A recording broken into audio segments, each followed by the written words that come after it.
Talking about that, because 11 people I'm talking about, when I asked people, I said, when you think of all these principles, which one of these stand out to you? And for a lot of them, Chris, it came down to no regrets, and it came down to living their legacies. How do you coach people around that? Yeah, it's in terms of those things that they want to look back and say, I'm glad. It's almost like the bucket list movie, right? That there are these things that weren't carrying these what I call these rocks in their backpack. I like that. I love that. No rocks in your backpack, Nick. Get those rocks out of here, right? Throw those suckers. And then the issue of their legacy. And one of my faculty members, just brilliant on my team here, Bob Doherty, and he asked the question. He said, if you could rewind your life 10 years ago into your career, what would you have been thinking about legacy, or would you be thinking about your success at that time? Yeah. We were trying to get people to think.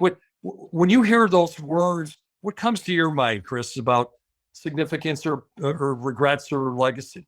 Death. You and I and everyone listening to this or watching is closer to death now than when I started this sentence. The coolest scary thought, brother, but true. Well, let's have it. Let's hear it. All right. I'm presenting it in a dramatic fashion for a reason to serve. And let's also be inspired by it. Sure. Right. Let's say, okay, so the coolest course that I ever took at any level of education was also in the master's program, right? And it was on death. And there was a research study that we learned about that involved interviewing centenarians on what they would do different. Now, you got to listen to these old people, because when you're on death's doorstep, your bullshit filter is fully intact. So they got no reasons to lie or smudge or fudge or candy coat. Right? So they're just laying it down. And here are 3 of the most popular responses. And there was a lot of uniformity in these responses. I would take more risks. I would slow down and appreciate how magical life is without me having to do a damn thing to it or for it. Just appreciate. 3, I would be way less obsessed with my own success and way more concerned about leaving a legacy, making a difference. Yeah. I took that course 30 years ago, man. That stuck. Yeah. That's stuck.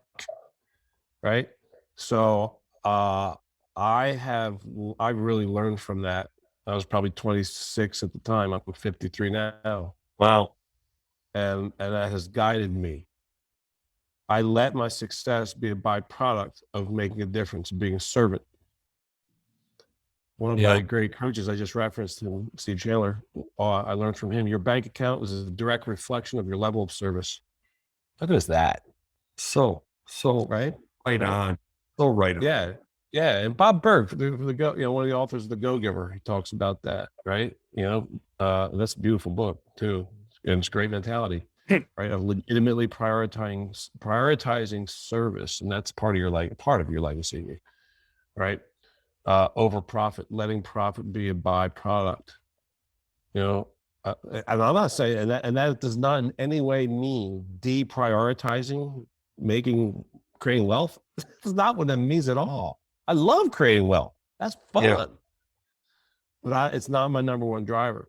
I let it be a byproduct. Like I'm using metrics, like paying attention. How am I creating wealth? How much am I creating wealth in this month? If it's lower than last month, then I better get service up. Wow. And that will, and like, me. So my legacies, I don't have kids, and I'm not going to have children at this stage. So that my children will not be my legacy. They will not be a part of my life. I don't have them. So my legacy is my content.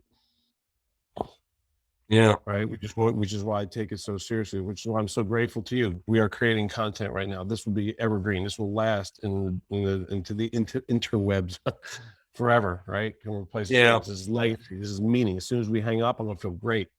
I'd already feel great.